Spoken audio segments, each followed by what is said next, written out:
And a Keystone Film Review. We just saw The Watchers. Who watches The Watchers? Everybody. Written and directed by Ishana Shyamalan. I believe she's credited as Ishana Knight Shyamalan, based on the book by A.M. Shine, starring Dakota Fanning, Georgina Campbell, Alwyn Floyer, sorry Alwyn, Oliver Finnegan, Alistair Brammer, and not many others. This, of course, is a movie that we had no idea what the hell it was about. What the fuck's going on? We just knew it was M. Night Shyamalan's daughter and her directorial feature debut. I'm sure she's made other things before.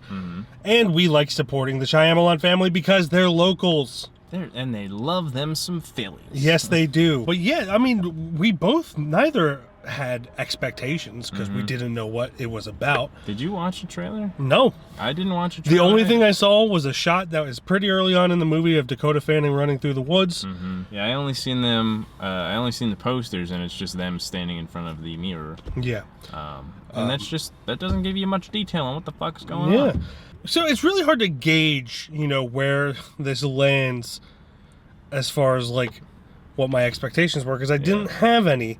I will say, a lot of the weirdness that M. Night Shyamalan has that I find endearing, maybe not necessarily good, but endearing, was also passed on to his daughter. There's a lot of weirdness in this that isn't necessarily bad. It just kind of makes you take a step back and be like, what the fuck? Yep.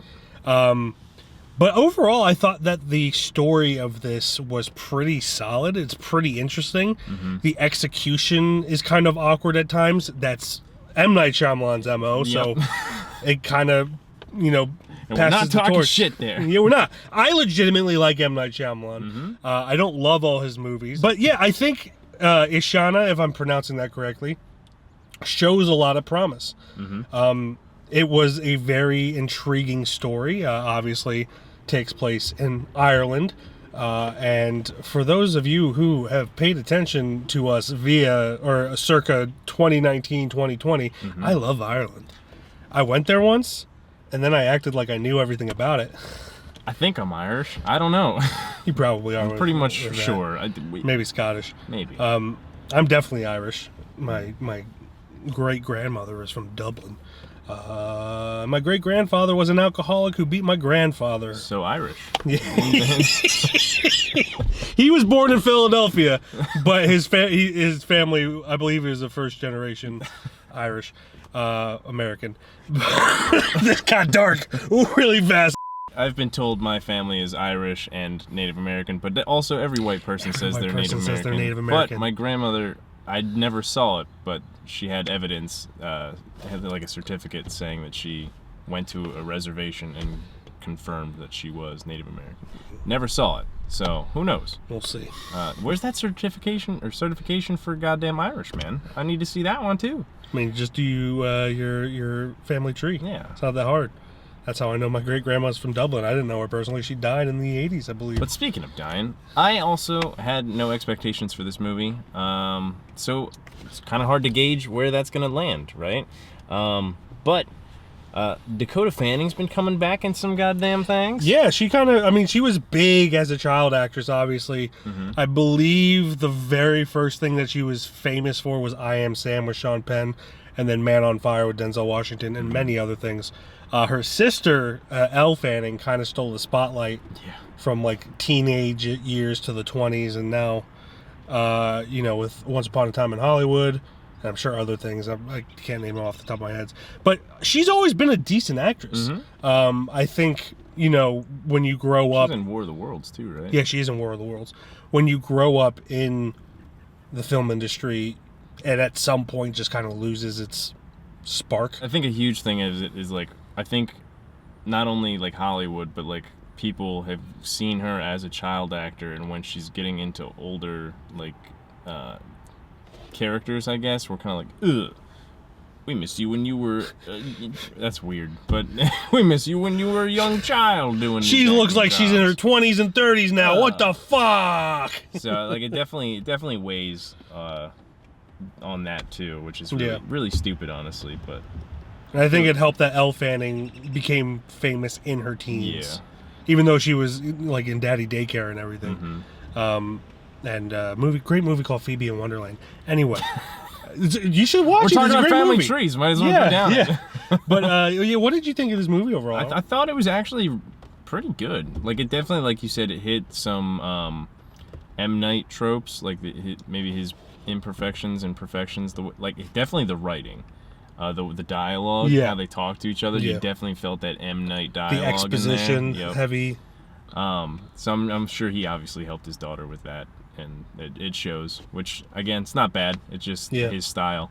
But I thought it was good. I thought it was a little bit surprising on how kind of different it felt, but also similar to other things it felt like at the same time. Mm-hmm. I mean, obviously, most mythology type.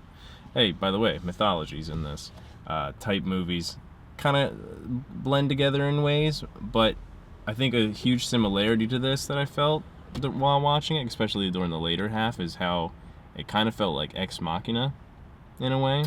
I could see that. It might have just been because of her dad, but I was kind of getting the Village vibes too at some point. Yeah, that too.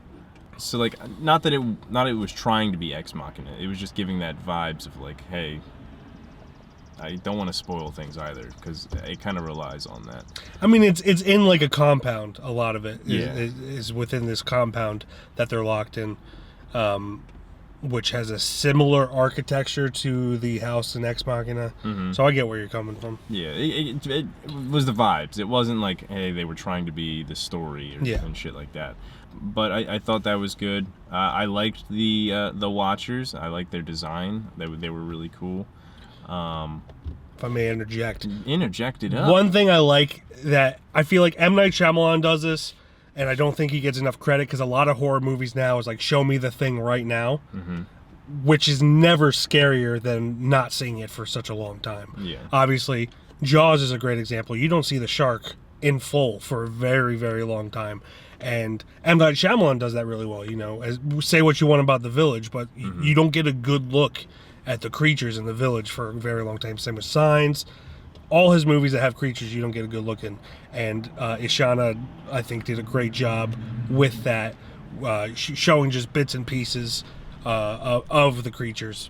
But I will say, I feel like it would have been more powerful if you didn't see it till the very end. You see it maybe 20, 30 minutes before the end, and then you see one at the end. And I feel like it would have been best to hold off till that point. I don't know. I really liked the build up to when they finally were showing them. If that was the ending, I would agree. And then they ruined it by showing something that wasn't menacing at the end. And I think the end, just showing it off at the end, it wasn't menacing at the end. So it took away from all that build up of the whole while they were there. I could see that. I personally think things that aren't menacing, that do menacing things, is more terrifying than menacing things that do menacing things. Just my preference. I'm sorry. Keep going. I didn't have a problem with how much they showed up until a very specific point, which I'm not going to get into because of spoilers. That's why I'm not. I would love to tell you, but I just don't want to spoil it. And at that point, it was just like, okay, I mean, if that was the end, that would have been a good time to show it, but then it goes on for like 20, 30 more minutes. So yeah, that's nitpicking, if I'm honest. Yeah, I think if they literally, as far as that goes, if they cut it 15 minutes before they actually ended it, I think the whole ride of the monsters and the movie itself, honestly, it would have been fucking great. I agree. But they just kept showing more after, and information that, I mean, they needed, but also that but it would have had that mystery factor if you didn't learn all those things. This is based on a book, and I could see, like, the book probably tells the whole story of the book. For a movie aspect, if I'm really going to go down this road, it would have been more interesting if it stopped 15 minutes before it did. But that might not necessarily work in a book, and that's kind of the weird balance between interpreting a book into a movie, is that things don't translate the same way. In a book, you want to read what everything is about. In a movie, you don't. You want to, keep your. You don't want someone showing it to you. You want to be able to imagine it yourself. Yeah. And so, that's kind of why most book adaptations don't work, and I think this is a one where I haven't read the book. Probably followed the book pretty well. I could be wrong. It felt like it did because it had a lot of stuff that wasn't needed that was probably in the book. It's just a good example of that. If I'm right, I could be completely wrong. Yeah, but yeah, it surprised me. It was good. Not that I didn't think it was gonna be bad. Yeah. But I was surprised with how much I liked it. Yeah. I really liked the folklore and all that. I liked the backstory of everything. I think the biggest flaw with it, honestly, was probably the characters themselves. But they weren't bad. It's not talking shit. I like them nitpicking, but I enjoyed it. I enjoyed it a lot. I think it has a lot of plot holes and a lot of exposition. Yeah. But that's just something that comes with all Shyamalan movies, and apparently he's passed it on to his daughter. Again, I really like Shyamalan, but I am not going to ignore his faults. I enjoyed this movie. I wouldn't say I loved it, but I enjoyed it. And I'm excited to see what else she makes, Yeah. We've had worse examples of nepotism. Do a movie in Philly, damn it. Yeah. But really like the one in Ireland. It made sense, the story. Yeah. I mean, it probably takes place in Ireland in the book. Yeah. But there's even this part where in a flashback they show a Pennsylvania license plate. I'm like, thank you. I was jonesing for, even though it was very obviously thanks for thinking way of us. too flat to be Pennsylvania. So it definitely wasn't Pennsylvania. But yeah. Ratings? Yeah. You go first. I feel like it's being mean to give it a 3 because I kind of want to give it a 3.5, but it's in that weird middle ground line there. I think I want to give it a 3. 3 out of 5 is a 6 out of 10. So that is true. that makes it. Every time I feel bad for giving something a 3, that's what I think. Yeah. Yeah, I'm gonna give it a 3 as well. Just because it didn't there was no part that wowed me. I thought it was interesting. I thought certain shots were really cool, but nothing was just bam.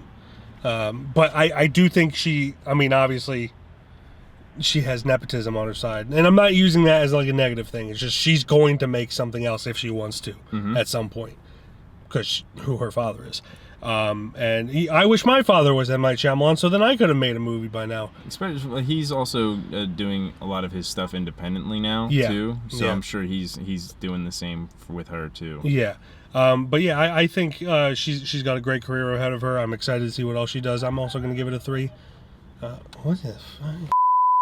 So 3's all aboard. That's what we thought of the Watchers. Oh, it's a bird. What did you think of the Watchers? It's not a changeling, don't worry. If you saw the Watchers, tell us what you thought down in the comments below. What would you do if you had a couple weird, lanky freaks watching you in the middle of the night in the woods?